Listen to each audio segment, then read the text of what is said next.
Hey everybody, it is Kellen Nitro from Nitromaniac TV's Wrestling Unlimited, and I just now am getting to all of the Labor Day weekend stuff. It was probably one of the busiest weekends outside of WrestleMania week that we've seen in the wrestling industry as a fan, just for content-wise and that stuff. Since, like I said, probably WrestleMania week back in March or April, and just a ton of, like a slug of content that I'm working my way through.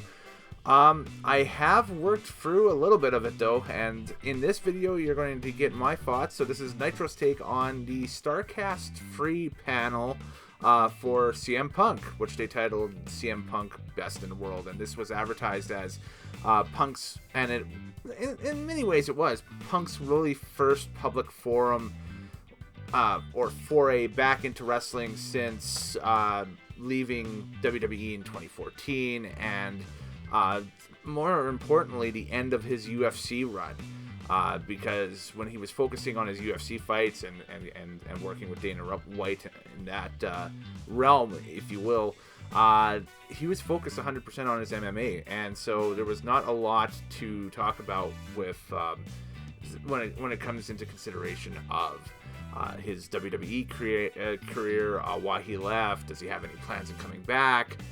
And my take out of this, and I ordered the pay-per-view through my cable provider. I did not order through Fight, and I realized that was a mistake, and I'll talk about that after I finish this thought up. I think the dude is happy where he is. I think he said it himself. He's 40 years old right now. There's nothing left in that realm that he wants to accomplish. He's been to the top. I mean, a WrestleMania main event? Yeah, sure, that would be nice, but it's one of those things where dude's probably a first ballot Hall of Famer in any Hall of Fame, other than the WWE one if he's got some issues. But, if he comes back and, works out a Bret Hart style type of agreement, where they, I guess, not so much burned a bridge, but, repaired a bridge, I could see him being, inducted back into WWE good graces and maybe under a Legends contract, sooner rather than later. We are talking about a guy who had one of the longest WWE title reigns I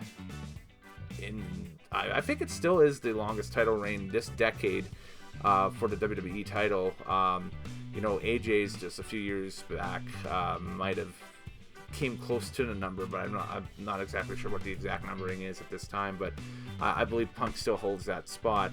And we haven't seen a title reign like that since the 80s from anybody, from like the glory days of Hulk Hogan. Not even Steve Austin in the Attitude Era had a title reign that long. So, it was a very influential cat, a very important title win back then for him, and just that character still to this day. He said it himself. He's not booked on any of these WWE events, but yet he has become the most hated man in WWE, because when there's a dead spot in the show or something's not going right on a WWE program, or a crowd is just bored, the CM Punk chants start up. So that's it. And that's what I kind of got from the first 90 minutes of this sit-down interview. Of course, Mike Johnson from PW Insider was the host of the whole thing. And the presentation on the pay-per-view was great. It was kind of like your Comic-Con style question and answer type format, and they touched on everything. Punk's mind kind of blew up once it was revealed to him that there's actually availability to take time off now in WWE, which is something that I think that he helped contribute to. So. And, it's one of those pioneer things where it's like you feel sorry for the guy. He had to go through that to get what these guys have now. I mean, the example is thrown out there with Becky Lynch and Seth Rollins getting 2 weeks off here just recently. And that's been Finn Balor getting a couple weeks off, and so on and so forth. So, and that's something that, not even 5-6 years ago they had in WWE. It was, no, you had to go about 300 nights a year, and, or 290 or whatever it was. It might even be more, 350, I think, at one point, out of 365. So, yeah, that's a lot of work, a lot of things done, over that time period. Now, the pay-per-view presentation itself, the production, was hosted at the top, kind of like in a pre-show type thing, Scott Hudson and Mark Madden. And boy, 20 years have not been kind to either of them. They both look quite old, but they both sound great, and it was awesome to see them again.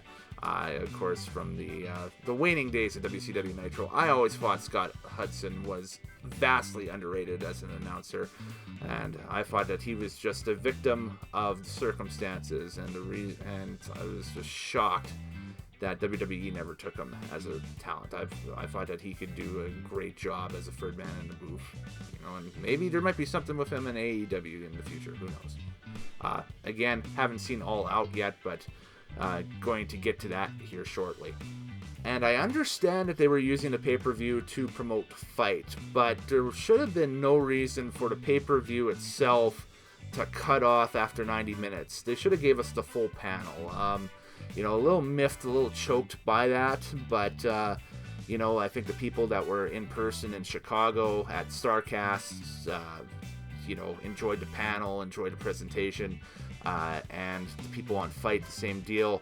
I would have loved to have seen the conclusion of the entire thing. Well, like I said, after 90 minutes, they kind of cut it off or so. It really felt like we didn't get our money's worth. We didn't get our full money's worth off of that. But that's the only real downside I have to ordering that pay-per-view.